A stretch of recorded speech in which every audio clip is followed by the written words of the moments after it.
அன்பான சகோதர சகோதரிகளே, வாழ்க்கையில் சில நேரங்கள் என்னை யாரும் புரிந்து கொள்ளல்ல, என்னை எல்லோரும் கைவிட்டு விட்டார்கள் என்று உணர்வோம். ஒரு பக்கம் நண்பர்கள் நம்மை துக்கப்படுத்தி இருக்கலாம், இன்னொரு பக்கம் குடும்பத்தாரே நம்மை தவறாக புரிந்து வைத்திருக்கலாம். அந்த நேரத்தில் நம் உள்ளம் சொல்லும், நான் தனிமையாக இருக்கிறேன், எனக்குன்னு யாருமே இல்லை என்று.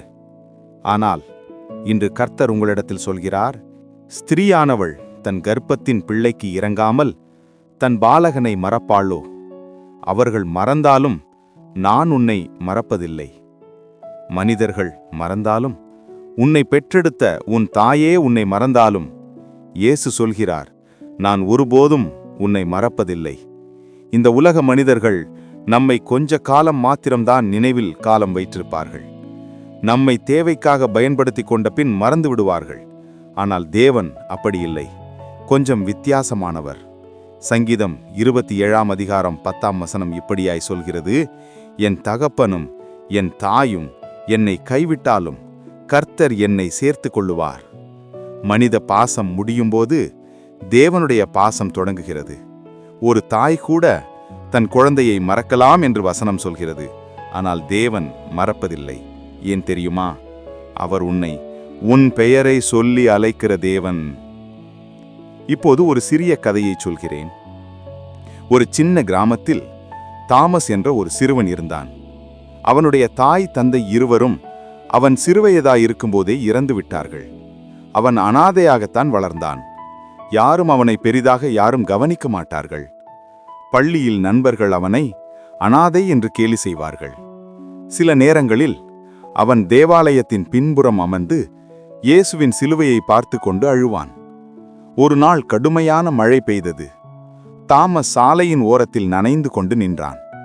அவன் மனதில் சொல்லிக் கொண்டான், இயேசுவே, எல்லோரும் என்னை கேலி கிண்டல் செய்கிறார்கள், நீங்களும் என்னை மறந்துட்டீங்களா என்று அப்படியே அழ ஆரம்பித்தான்.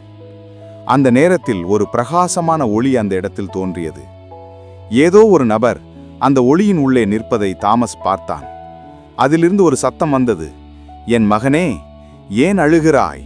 உன்னை படைத்த தேவன் நான் உன்னோடு இருக்கிறேன், உன்னை நான் ஒருபோதும் மறப்பதில்லை என்று. அந்த வார்த்தைகள் தாமஸின் இதயத்தை தொட்டன. அவன் தினமும் தேவாலயத்துக்கு சென்றான், வேதாகமத்தை அதிகமாய் தியானித்தான், இயேசுவை இன்னும் அதிகமாய் நம்பத் தொடங்கினான். ஆண்டுகள் கழித்தது. தாமஸ் ஒரு சமூக பணியாளரானான்.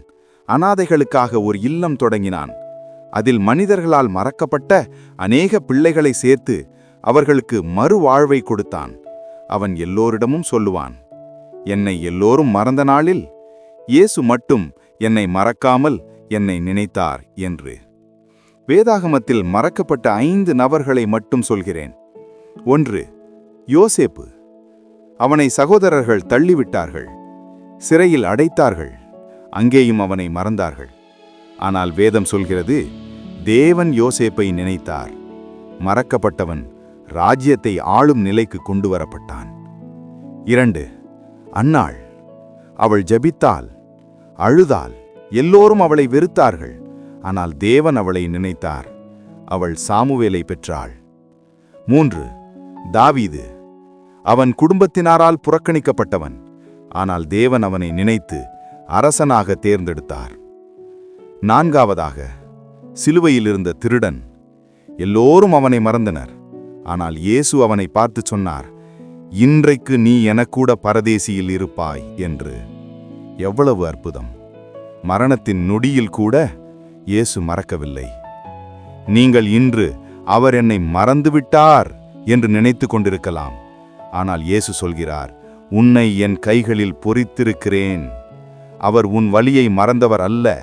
அவர் உன் ஜெபத்தின் ஒவ்வொரு வார்த்தையையும் கேட்டிருக்கிறார். அவர் உன் கண்ணீரை கணக்கில் வைத்திருக்கிறார்.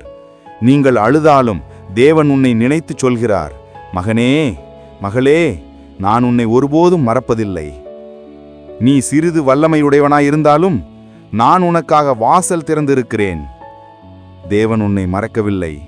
உன் வாழ்க்கையில் இன்னும் பல வாசல்கள் திறக்கப் போகிறது. இப்போது இருக்கும் துயரம் முடிந்துவிடும். உன் தனிமையை தேவன் சாட்சியாக மாற்றுவார். அன்பானவர்களே, மனிதர்கள் உங்களை மறந்திருக்கலாம். நண்பர்கள் மாறியிருக்கலாம், ஆனால் ஒருவர் மட்டும் மாற மாட்டார். அவர்தான் இயேசு. அவர் நம்மை தாய் போல நேசிக்கிறார். அவர் நம்மை மறக்கவில்லை, மறக்கவும் மாட்டார். அவர் நமக்காக சிலுவையில் மரித்தார். நீங்கள் இன்றிலிருந்து இந்த வார்த்தையை சொல்ல பழகுங்கள். இயேசுவே, நான் தனியாக இல்லை, நீர் என்னோடு இருக்கிறீர், என்னை நீர் மறப்பதில்லை என்று. ஜெபம்.